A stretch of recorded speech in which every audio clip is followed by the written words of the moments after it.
De l'intérieur, c'est une toute autre histoire. Le Ah, foyer c'est beau. semble Ouais. immensément plus vaste que ce que vous pouviez attendre. Et Immensément c'est plus vaste. un tour C'est de étrange. magie. Vous voyez qu'il y a donc cette vaste salle à manger avec un grand foyer circulaire au centre et sur les côtés, il y a d'autres foyers. Au-dessus d'un bar, enchâssé dans le mur du cellier, il y a une immense orbe de cristal qui contient une espèce d'intrication de mécanismes qui vous font un peu penser à des mécanismes horlogers assez complexes qui flottent dans les airs en brillant. Et vous comprenez que cet espace n'est pas un espace naturel. Parce qu'il est, effectivement, il peut accueillir plusieurs centaines de personnes sans problème. Il y a d'ailleurs pas mal de monde. C'est assez chaleureux. Et vous allez avoir, parmi les différentes personnes qui peuplent cet espace, pas mal de personnes. Tiens, je vais vous en montrer quelques-uns. Hop. Ils ont tous l'air quand même d'être des chercheurs, des mages. Et il y a un demi-ogre qui est donc très très imposant.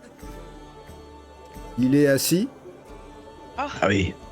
Il est assis sur sa chaise et en plus de cette image, il porte en fait pour seul vêtement qu'un pagne et il a aussi une espèce de petite calotte en cuir de paysan sur la tête et au milieu du front un bandeau avec un œil. Vous voyez qu'il est en train de boire une chopine. Et derrière le comptoir, vous apercevez l'aubergiste. Là, les bruits que vous entendez, c'est le mécanisme en fait de l'horlogerie qui tourne avec cette espèce d'immense cristal. L'aubergiste qui est derrière son comptoir. Et vous voyez qu'il y a en fait beaucoup de monde dans ce foyer. très bien. Quelle ambiance. Il y a de l'ambiance d'ailleurs. Il y a de l'ambiance, comme vous entendez, il y a de la musique. Sans doute un troubadour quelque part. Et les voilà. gens ont l'air de se réjouir, ou c'est assez studieux quoi. Alors là, vous comprenez que c'est l'endroit où les gens visiblement viennent boire un verre, discutent entre eux. C'est pas du tout une ambiance. Il y a des salles. Vous comprenez qu'il y a des salles pour étudier. Les gens sont pas. Il n'y a pas de livres ici. Il y a que des gens D'accord. autour de shops et de victuailles. Mais il n'y a pas de. Non, personne n'étudie. Est-ce que je veux dire par rapport au fait que c'est un public de chercheurs, de gens plus ou moins sérieux, est-ce qu'ils savent quand même prendre du bon temps ou alors ils sont un peu rouillés dans le domaine? Écoute, il n'y a pas. C'est moins bigarré qu'une auberge de Baldur's Gate, dans le sens. C'est ça. Il y a moins de bagarres, mais en tout cas, les gens, oui, ils ont l'air détendus, ouais. Bon, c'est bien, bon, c'est ça. Bah, très bien, on va s'installer à une table déjà pour observer. Enfin, moi, en tout cas, je vous propose, les amis, on s'installe. Moi, je jette un œil à l'aubergiste, voir si je le crois à son regard. Quand on arrive, je pense qu'il doit se tourner vers nous, peut-être. Bah, tu vois qu'il vous calcule pas particulièrement parce qu'il y a beaucoup plus de monde que le peu de visages que vous avez là. Il sert des D'accord. verres, tout ça, et effectivement, tu te rends compte qu'il y a des gens qui rentrent et qui sortent de cette auberge, et même beaucoup de gens en fait. Vous finissez par vous demander si c'est pas la seule auberge en fait. Ah oui. Il y a une table de libre. Oui, il y a plein de tables de libre. On s'installe. Et on va. Mais alors, il est tout seul pour servir parce que. Non, on va attendre longtemps. il y a, Ah il y a- bon. il y a des personnes avec lui qui font le service ou même qui, hop, par exemple. Ah, très bien. Hmm. Magnifique. Et donc vous pouvez effectivement vous installer n'importe où. Vous trouverez une table. Il y a aussi des moines, hein. Il y en a quelques-uns. Ils sont là aussi autour de Chopin. Moi, je regarde le demi-ogre. Voir si pareil, je croise son regard. Bah, tu vois que effectivement, il tourne la tête vers toi. Il est imposant, hein. Il fait à peu près 2,50 m. Bon, je regarde tout simplement. Il doit faire dans les 300-400 kilos. Ah oui. Il tourne la tête vers toi. Quand il te regarde et qu'il voit que tu le regardes, il s'incline et il prend son chapeau. Il enlève son chapeau comme ça. Et il remet son chapeau dans un geste très doux. Je lui fais un signe de tête poli. Très bien. Pareil, si je croise le regard des autres, hein, parce que je t'ai dit, je jette un œil appuyé. Je vois celui-là qui a l'air, enfin les deux là qu'on voit. Tu vois, j'essaie de croiser le regard. Ouais, ils sont tous les deux, le alphelin et l'humain là, ils sont tous les deux en train de discuter avec d'autres personnes. Ils vous calculent pas vraiment, mais au bout d'un moment, lorsque vous êtes assis, il y a la jeune femme qui vient vers vous. Il fait alors, vous êtes nouveau en ville, vous, c'est ça? Oui. Ouais. Eh bien, Et on a faim. bienvenue au foyer. L'unique auberge de Candlekeep, la plus belle. Unique. Eh oui, on a une concession exclusive avec les moines. Vous souhaitez le gîte et le couvert, vous allez rester un petit peu? Pour l'instant, je pense que nous allons nous restaurer. D'accord. Vous savez que si vous cherchez un endroit où dormir, il n'y a qu'ici, hein? Enfin, c'est pas vraiment vrai. Et les moines donnent aussi la possibilité de dormir dans les dortoirs pour les gens qui n'ont aucun moyen de subsistance. Il y a des dortoirs qui sont prévus, mais c'est nettement moins confortable. Mais derrière la porte d'émeraude, Oui. il n'y a pas d'auberge? Non. Non, derrière la porte d'émeraude, il y a les tours des chercheurs, il y a les différentes bibliothèques, les scriptariums, tout leur barzinque de recherche, la grande bibliothèque, mais il y a bien évidemment les appartements privés, non seulement des maîtres chercheurs, mais aussi des moines. Tous les impétrants doivent être logés à l'intérieur de la cour de l'air. Oh. Et même quand on a notre invitation pour aller étudier dans la bibliothèque? Eh bien, si vous avez votre invitation pour aller étudier dans la bibliothèque, vous pourrez aller étudier dans la bibliothèque. Mais revenir dormir ici? Il faudra revenir dormir ici, oui. Vous ne pourrez pas passer la nuit en dehors de la cour de l'air. Je suis désolé. Enfin, je suis désolé, non, c'est la règle qui a été faite. Mais en réalité, vous n'auriez aucune envie d'aller dormir de l'autre côté. Oui, c'est pour les ascètes. Ah, c'est un lieu d'étude, surtout.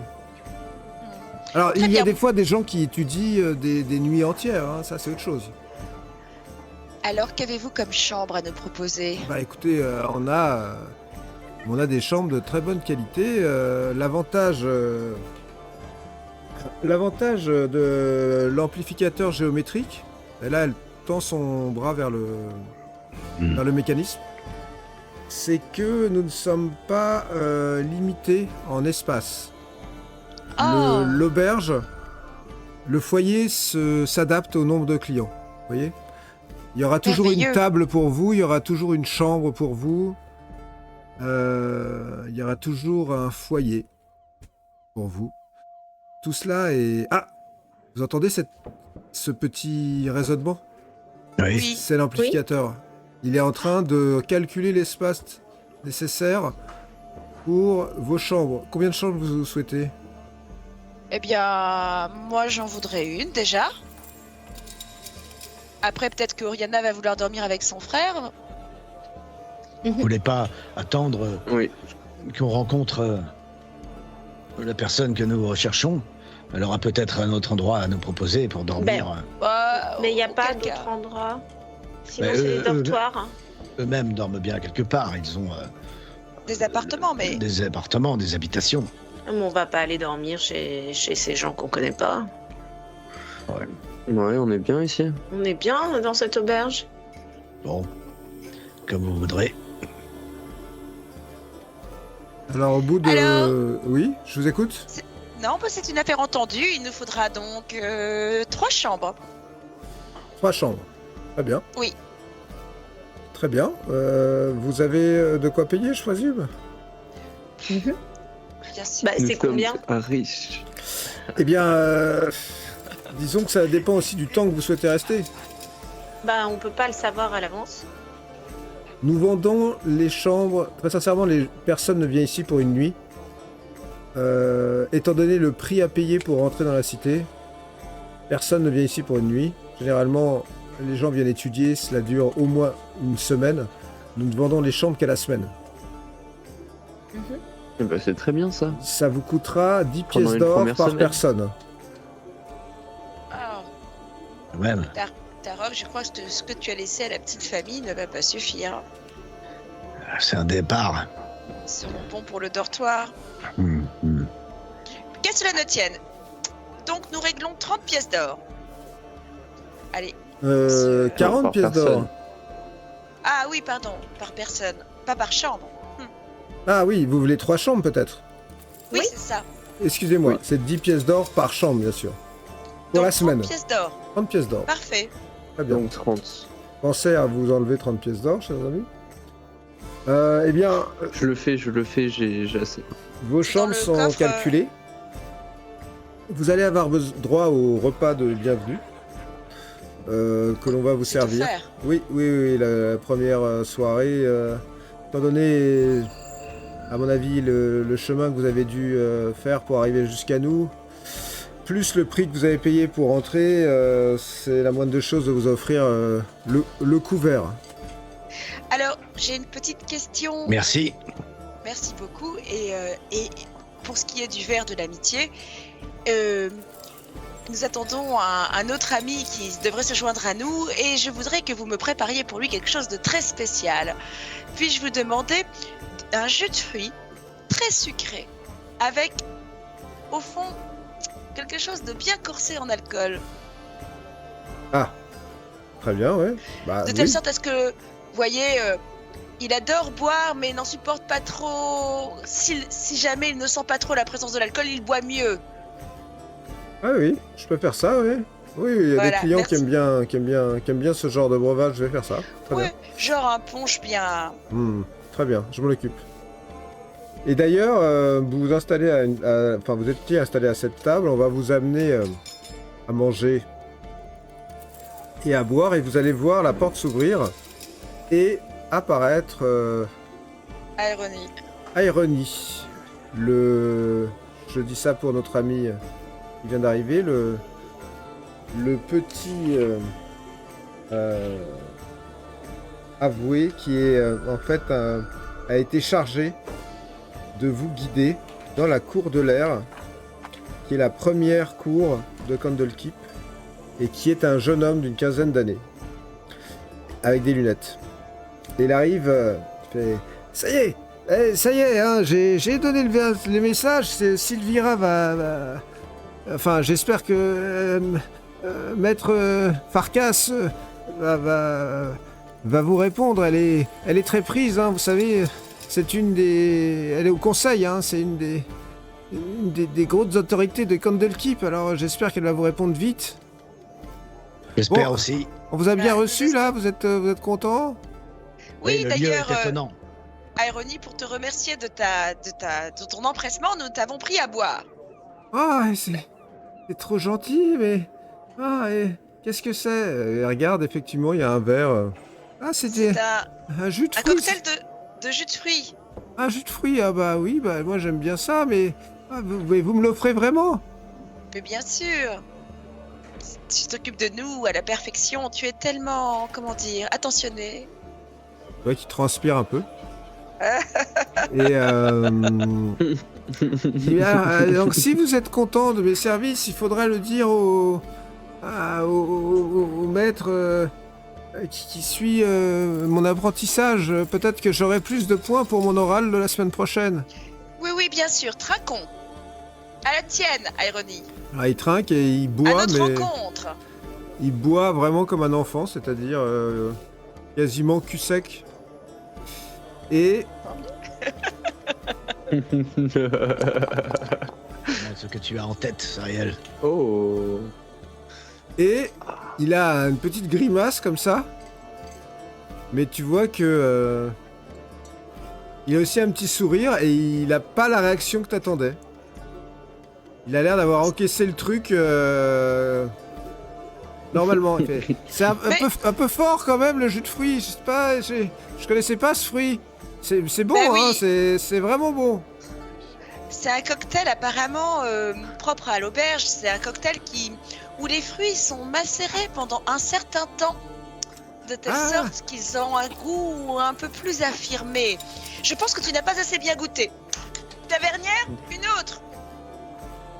Tavernier te regarde. Il prépare un autre verre. Qui ramène. Je fais. Vous êtes sûr? Bah, tu as bu tout d'une traite, savoure. Allez, on trinque.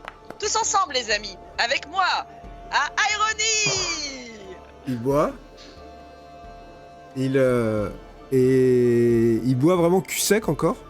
Encore? Ouais. Il fait. Ah, le deuxième, il est moins fort que le premier au niveau Bah des oui. fruits. Bah, Oh, Ça allez. devrait suffire. tu penses? Et alors, sinon, on vous a bien reçu là?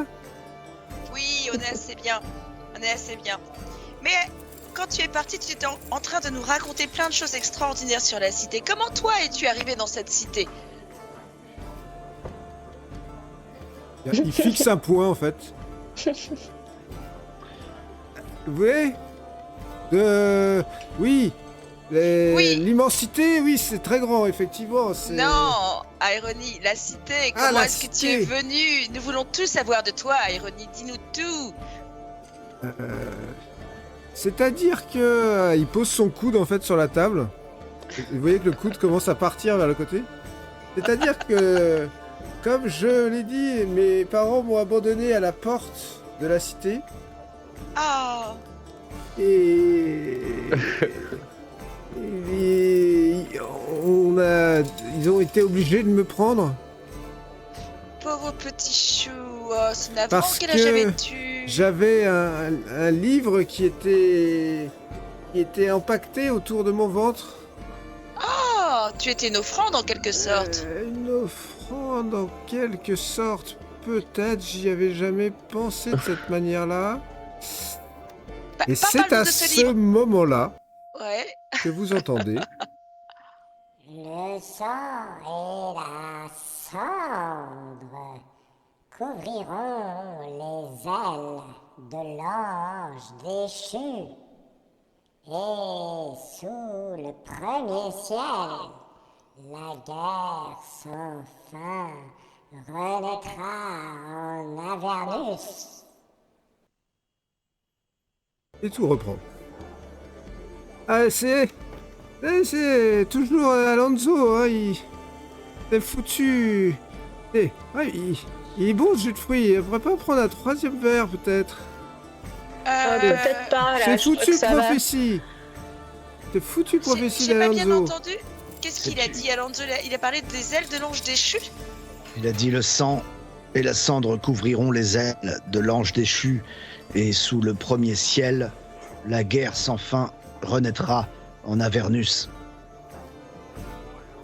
Mais tu sais exactement, si l'on sait combien il y a de ces phrases dans les prophéties d'Alonso, est-ce qu'elles sont dénombrées?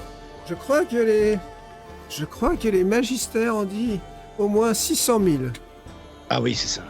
Oui, Ah oui, d'accord. 600 000 prédictions. Et il paraît qu'il y en a bien déjà 1 millier qui se sont réalisées. Hein. Et par contre, on ne sait jamais vraiment quand est-ce qu'elle débute. Là, vous voyez que dans le fond de la salle, il y a un moine en robe violette qui regarde Irony en fronçant un peu les sourcils comme ça. Et effectivement, Irony, il est contre sa chaise de bar comme ça. Complètement un peu débraillé. Et Irony, tu dis que tu as été déposé devant la cité avec un livre autour du ventre. C'était quoi comme livre? Ah, j'en sais rien, mais visiblement souviens pas. ça a suffi pour me laisser rentrer dans la cité. Et après, ils m'ont gardé. Ils m'ont gardé et c'était il y a quelques années, hein, il y a 15 ans. D'accord. Et dis-moi mon chou, alors, y a-t-il vraiment des choses à connaître pour être, comment dire, pour être comme bien reçu ici? Parce que nous ne sommes pas là longtemps, vois-tu, et nous avons des recherches à faire très très importantes.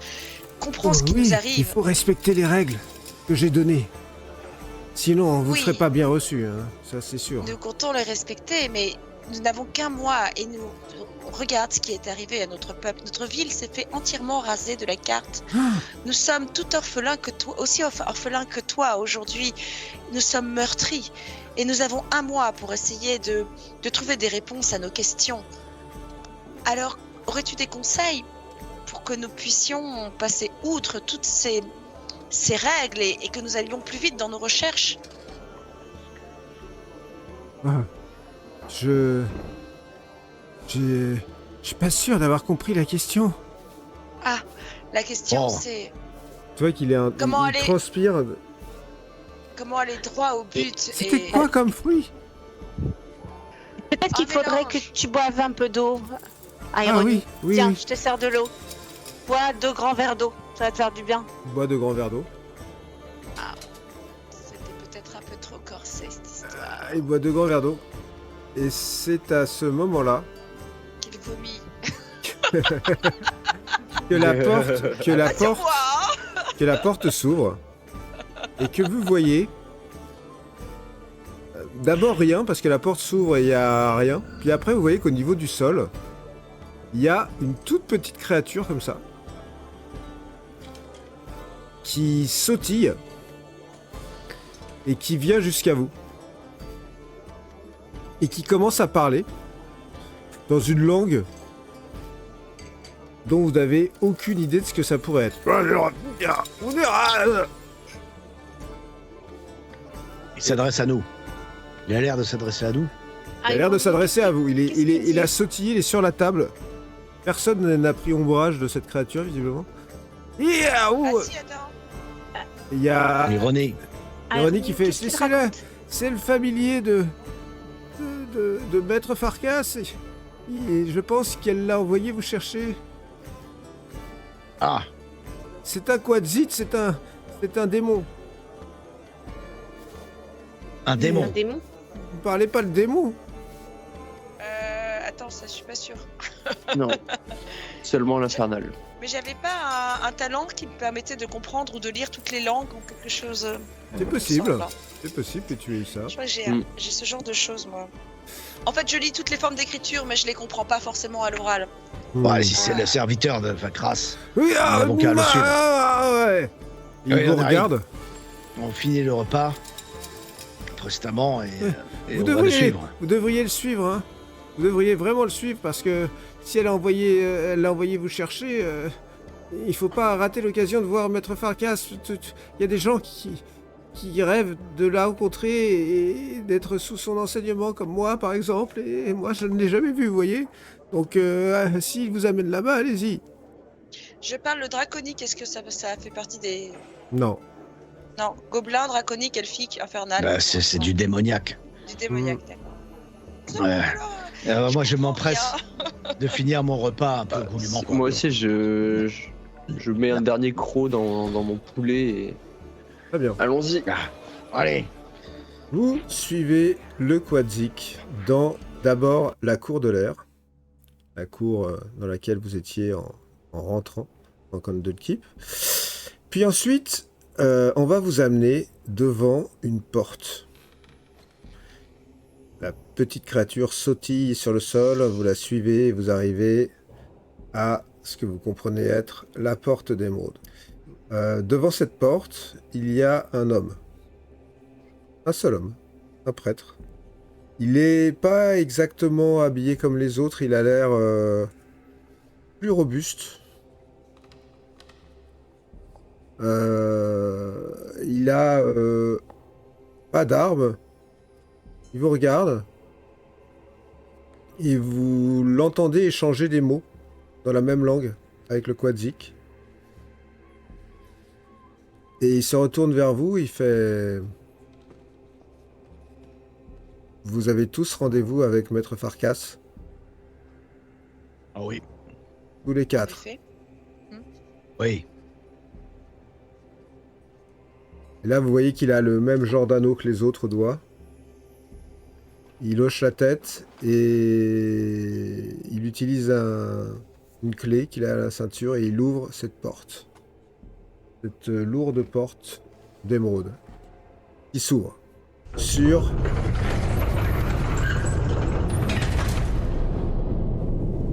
la cité intérieure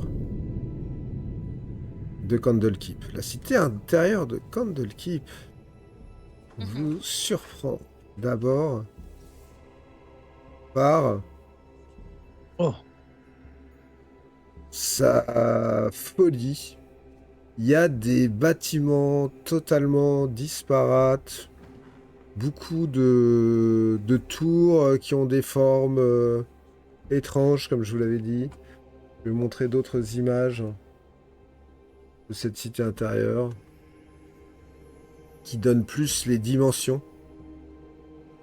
Waouh. Ça Super. va grimper comme ça un peu partout. Vous êtes principalement entouré. Vous voyez quasiment beaucoup moins de ces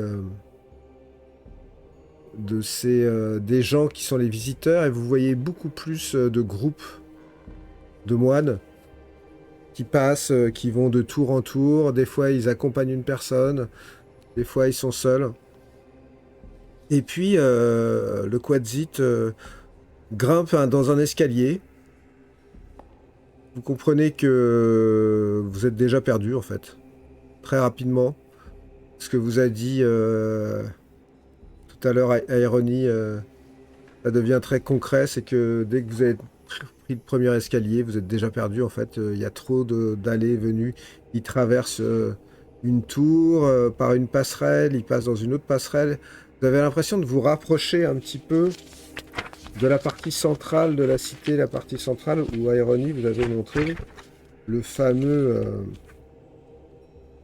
Exaltation, la cour au sommet duquel il y a ce canon dont il a parlé. Et puis à un moment, vous allez arriver en haut d'une tour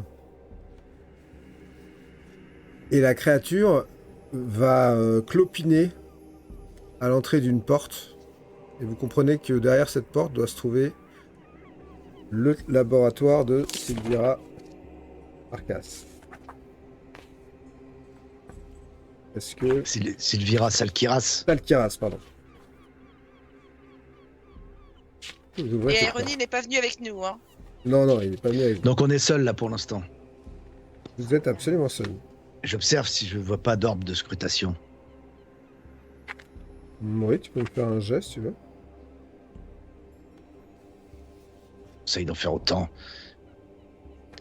Pour être sûr que nous ne sommes pas écoutés. Perception. Ouais. Oh. Oui, donc, comme je disais, je n'en vois pas, mais je n'ai pas l'œil aussi aiguisé que toi, Varys ou Rihanna. Il nous faut discuter. C'est pourquoi nous allons rencontrer cette personne. Je vais regarder si je vois quelque chose. Mhm. Tu as raison. Ni l'un ni l'autre, vous ne voyez... Vous savez pas vraiment à quoi ressemblent ces orbes de scrutation, mais en tout cas, vous n'avez pas l'impression de voir quoi que ce soit d'inhabituel.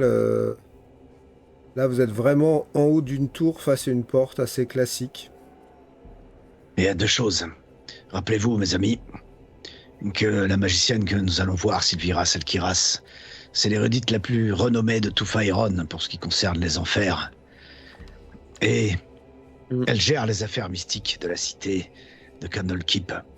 Nous savons que son but, son objectif principal est de contrecarrer tous ceux qui fricotent avec les enfers. Et rappelez-vous que nous sommes ici aussi, et puisqu'une prophétie que nous avons entendue disait « Lorsque la boîte sera ouverte dans la maison d'Alonso, la voie à suivre sera révélée. » Je ne sais pas si la maison d'Alonso est la cité elle-même, ou s'il existe un endroit où peut-être il a habité. Mais puisqu'il s'agit peut-être de trouver cet endroit et d'y ouvrir la boîte, si tant est que nous le fassions, vraiment, et il y a peut-être un certain danger à le faire, alors en parlerons-nous à cette femme, à cette magicienne.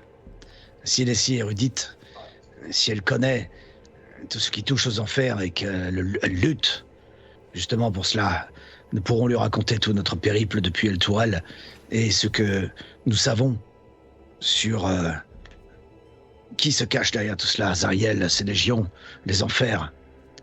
Voilà ce que nous aurons à lui dire, ou pas.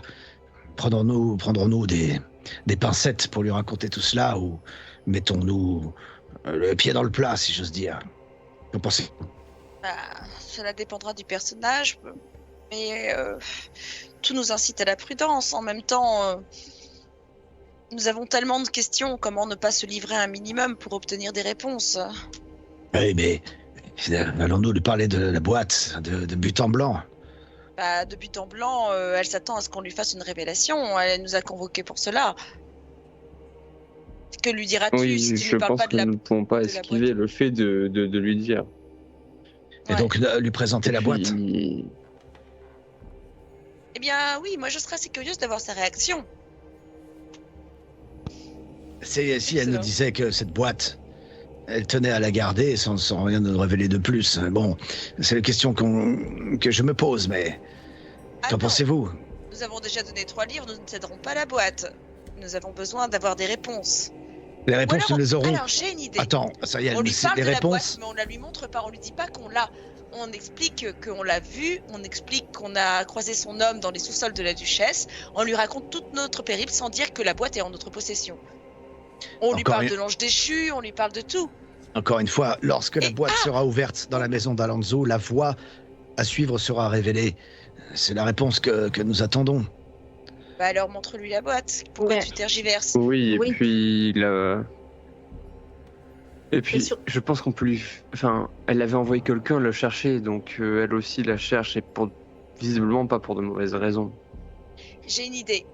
Au lieu de lui montrer la boîte en premier, déjà pour essayer de la tester et de voir quel genre de personne elle est, on pourrait lui montrer ton espèce de c'est quoi l'arme de l'ange? Oui, c'est une masse, c'est ça? La masse. La masse qui parle. Non, je confonds avec le bouclier. Ah pardon, le bouclier, voilà, c'est ça. Le bouclier qui te parle, déjà c'est un objet étrange. Du seigneur caché. Oui. Essayons de voir de quoi elle est capable, déjà à travers cet objet. Commençons par le bouclier. Bon, allons-y, puis on improvisera. Vous êtes d'accord, Varys, finalement. Brianna? On commence par le bouclier, et si elle nous semble digne de confiance, on poursuit par la boîte. On verra bien dans la discussion. Après, elle ne nous a pas invités pour lui parler du bouclier. Non. Mais on lui a pas parlé de la boîte encore. On a juste dit qu'on avait quelque chose d'important à lui dire, en lien avec son homme. Bon, déjà, on pourra lui révéler ce qu'on sait sur les plans de Zariel. Il y a le Quadzit qui vous regarde, en fait. Et il doit tout comprendre. Il est en train de se trahir, en fait. Il doit tout répéter à sa maîtresse. Elle a oublié le Quadzit. Bon, oui, on y va. Allez, allons-y. Allez, allons-y. Vous y allez? Bonzo. Ok. Vous rentrez dans un immense laboratoire. Waouh. Oh, c'est extraordinaire. Vous pouvez avancer dedans si vous voulez. Oh, c'est fabuleux. Bon, avançons-nous très tranquillement. J'observe partout. Vous êtes dans un immense laboratoire. Ah ouais. Laboratoire qui, sur les deux faces, comme vous le voyez, c'est une immense bibliothèque. Et au fond, il y a une machine qui crépite. Oh. Et il y a surtout cette femme, c'est une Tieflien, qui se tient à un bureau. Je vais vous la montrer. Elle est assez jeune. Ah oui. Elle a une espèce de combinaison, visiblement en cuir, des cheveux en brosse. Et elle lève la tête, elle est en train de... Elle tient une orbe, en fait, qu'elle laisse tomber. Elle lève la tête vers vous. Et elle fait... Ah! Je vois que Priap vous a trouvé. C'est vous qui dites que je vous ai invité à venir me rejoindre? Vous êtes Sylvara Salkiras? Sylvira Savikas, exactement. Oui, je suis une des grandes chercheuses de Candlekeep, spécialisée dans les enfers. Et vous-même? Nous sommes Del Tourelle. Nous avons passé quelque temps à Baldur's Gate pour essayer de comprendre ce qui était arrivé à notre cité. Savez-vous vous-même les raisons de la disparition, la destruction Del Tourelle? Connaissez-vous les causes? Vous êtes Del Tourelle, vous étiez sur place lorsque ça s'est passé? Oui. Dans la ville? Nous venions... Nous ne sommes pas dans la ville. Non, pas vraiment. Nous étions tous à l'extérieur. Ah oui. Tous ceux qui étaient dans la ville ont péri. Ça me paraît nettement plus plausible. Et ce que je sais, c'est que... A priori, il ne reste plus rien de cette ville. Rien du tout. C'est malheureux. Mais... Je vous avoue que mes études, pour l'instant, ne m'ont pas particulièrement amené à m'intéresser au sort d'El Turel. Il doit y avoir d'autres chercheurs à Candlekeep qui s'en occupent, mais je suis plus spécialisé sur les affaires vraiment infernales, vous voyez? Et justement, Justement, nous sommes en plein dedans. il semblerait que les deux soient liés. Ah bon? Mais vous avez des preuves? Quelque chose? Une piste? Plus que ça, même. Nous avons, à Baldur's Gate, nous avons combattu les cultistes des Trois Funèbres qui étaient en fait reliés à Zariel. Les Trois Funestes, c'est ça? Oui, c'est ça. Les trois Relié à funestes. Zariel. À Zariel, ça c'est assez étonnant, Oui. effectivement. Bon, c'est Travaillait pas... pour elle. Mais vous pensez que ça a un rapport avec la disparition d'El Turel? Eh bien, ça pourrait. Et apparemment, les trois finestes, qui sont plutôt des frères ennemis, se sont unis au sein d'un pacte avec Zariel. Et tout ça pour mener à quelque chose, une mainmise À la sur... oui. À la destruction de villes. Baldur's Gate était aussi ciblé. Et puis, Oui, alors, bon... attention, hein, ne prenez pas mal ce que je vais dire, mais... parce qu'en plus... J'ai beaucoup... j'ai comme vous vraiment envie de comprendre ce qui a pu se passer, mais depuis la disparition d'El Turel, j'ai entendu toutes sortes de théories. Certaines liées à la non-vie, d'autres liées à des vaisseaux qui se seraient apparus et qui auraient entraîné la cité dans les airs vers des plans éthérés. Celle-là, pourquoi pas? Je veux dire, Zariel étant une entité qui a, sur le plan matériel, effectivement des adorateurs, peut-être qu'elle aurait eu intérêt à ce que cette cité... Mais est-ce que vous avez des preuves, jeunes gens? Mais tout parmi ce qu'on ces vous dit, c'est adorateurs, le il y avait fruit de- Tavius Greg. Tavius Parmi Greg, ces le grand adorateurs. le grand observateur Exactement. de... C'est étonnant. Hein. De ce que j'en sais, ce genre de postes, ce sont des avoués de Torm, qui est quand même l'ennemi. Bah, cela nous a étonné autant que vous de le retrouver dans un souterrain en compagnie de Non, mais celle qui gérait le culte. je vous crois, hein, mais j'essaie de comprendre comment un homme qui est censé avoir voué sa vie à Torm peut se retrouver lié à un culte zariélite. L'affaire est complexe. Sachez que nous avons enquêté longuement à Baldur's Gate sur les agissements de Zariel, des Légions des Enfers, et comment elle a manipulé peut-être les trois funestes pour arriver à ses fins. Toile a été l'objet de ces agissements, comme elle souhaitait le faire aussi à Baldur's Gate. Allez savoir si elle n'a pas aussi des vues sur Candlekeep. Tout ce qui est mené dans cette enquête, nous avons eu à le rapporter dans un procès devant les juristes et devant toute l'assemblée de Baldur's Gate. Tout cela doit être consigné. Si vous voulez des preuves, alors c'est là-bas que vous les trouverez. Il n'est pas temps de trop de blabla. Il est temps d'agir, car les enfers menacent la réalité, sachez-le. Si vous êtes au courant de cela, alors vous devez savoir qu'il faut agir vite. Et puis, d'ailleurs, vous aussi, vous cherchez quelque chose qui était au moins les adorateurs de Zariel, non? C'est possible. Qui vous a dit Nous avons ça? entendu parler de vous parce que nous avons retrouvé l'un de vos hommes enfermé dans les souterrains de la ville haute de Baldur's Gate. Bah, comment va-t-il? Comment va-t-il? Il est libre. Il Ah, reviendra Nous certainement vers l'avons vous. libéré.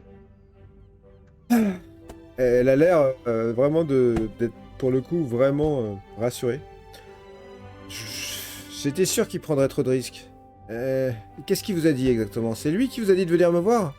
Oui, Alors, est-ce qu'il a trouvé quelque chose? je ne crois pas, non. Et la duchesse Van Tempour l'en a empêché. Il était enfermé là-dessous, puisque la duchesse était de mèche aussi avec les adorateurs de Zariel. Et Tavius Rig. Elle se retourne. Elle vous dit...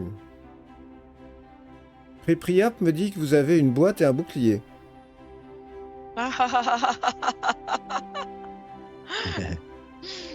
Eh bien, commençons par montrer le bouclier. D'accord. Savez-vous ce que c'est? Et là, je l'ai dans mon dos. Hein. Je me tourne et je lui montre. Dès que tu le poses, elle a l'air tout d'un coup hyper intéressée. Elle fait, ah, attendez, posez ça là. Elle pousse tout ce qu'il y avait sur son bureau là. Elle le regarde, elle fait... Et ça, vous l'avez trouvé où? Dans les souterrains aussi? Oui, Les souterrains de la Villa Van Tempour dont vous avez parlé. Les souterrains de ce culte de Sarialiste où j'avais demandé à mon agent Oui. de... Incroyable. Vous savez ce que c'est? c'est le bouclier Le gargote. Ouais, c'est ça. Seigneur caché. C'est ça. C'est un artefact qui a été fabriqué dans les enfers.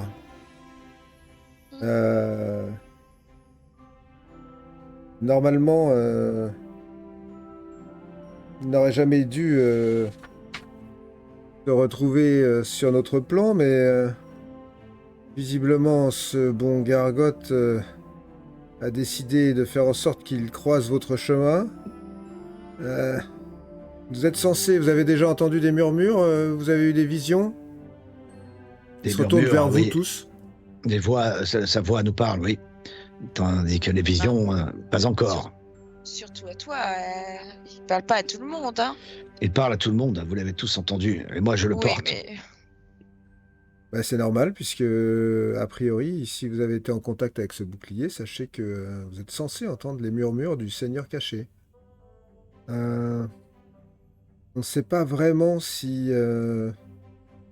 il peut lire dans les pensées ou contrôler les pensées de ceux qu'il porte, mais il peut certainement communiquer avec vous, ça c'est sûr, par télépathie généralement. C'est la spécificité de ce type Exactement. d'artefact. C'est ça, hein? Il n'a pas cherché à manipuler mes pensées, mais Je peux vous dire qu'il a tenté, en tout cas, de me soumettre à une sorte de pacte que je refuse. Ouais, vous faites bien, vous faites bien.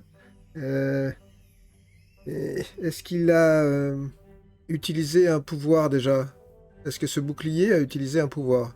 Je ne Nous sais avons pas. dû affronter des adorateurs de Zariel dans ces souterrains.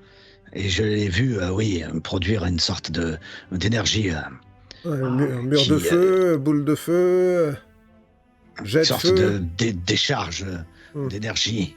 Donc c'est bien un original. Ce n'est pas une copie du bouclier. Il est possible qu'il en existe plusieurs de ce type. Il est possible que chacun d'entre eux permette à Gargot de parler à travers lui. Quoi qu'il en soit, sachez quand même que ce bouclier est apparu à plusieurs reprises dans l'histoire de Faerûn. Et que généralement, ça n'a jamais été...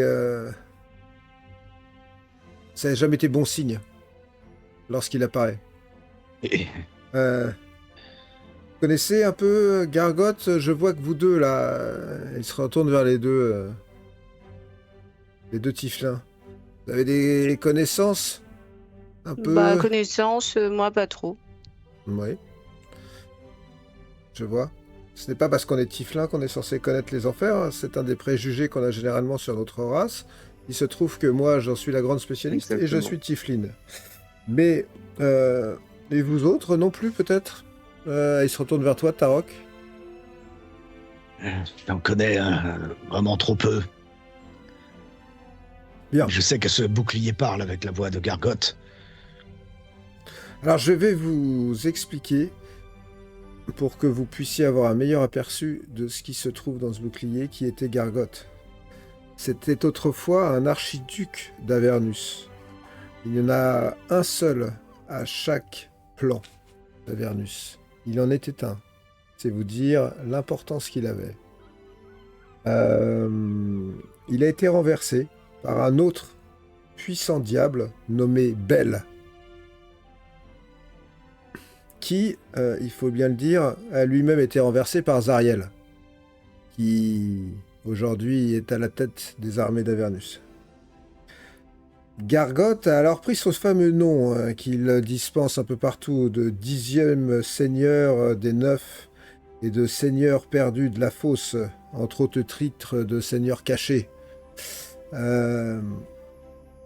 Et puis, il a décidé de quitter les enfers et de errer sur le plan matériel. Il s'est battu avec un démon nommé Astaroth, qui cherchait à devenir un dieu. Gargot a tué Astaroth et il a pris son rôle, vous voyez? Il s'est fait passer pour lui, tout simplement, auprès de tout le culte des fidèles d'Astaroth, pour que tous ces fidèles le prient à la place d'Astaroth, vous voyez, puisque les diables gagnent de la puissance. Plus ils ont d'adorateurs, plus ils ont d'importance. Plus ils ont d'âme, si j'ose dire, même si elles sont encore vivantes. Et puis, il a décidé de rejoindre l'alliance des dieux sombres, Bane, Baal. Vous voyez, les trois funestes dont vous m'avez parlé. Oui. Il y a eu un moment où les dieux sombres ont tenté d'envahir les enfers pour les reprendre à Asmodée, le seigneur des enfers. Et Gargot y a vu une manière un peu de retrouver une place plus importante. Malheureusement, ou heureusement, je ne sais pas, cette tentative a échoué. Depuis, j'en avais plus entendu vraiment parler. Je sais qu'il recherche le pouvoir ici. Il est effectivement connu pour travailler avec les cultes astarothiens, avec les cultes des trois funestes.